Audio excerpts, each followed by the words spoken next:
Sumuko na kagabi ang driver ng isang Toyota Vios na nakita sa CCTV na tumakas sa isang gasolinahan matapos magpakarga ng 1,500 pesos na halaga ng gasolina.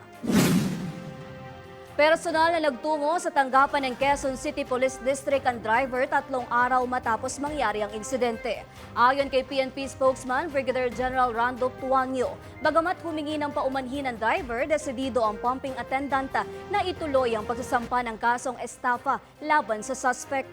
Saad pa ng opisyal, bukod sa insidente ng gas and run sa Quezon City, nasita na rin ito dahil sa reckless driving noong nakaraang taon.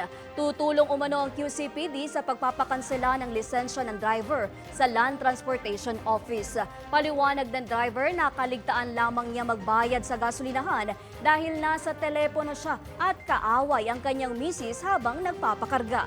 Natakot din umano siya kaya hindi kaagad nagpakita sa otoridad. Natunto ng lokasyon nito sa pamamagitan ng plaka ng sasakyan sa Nueva Ecija.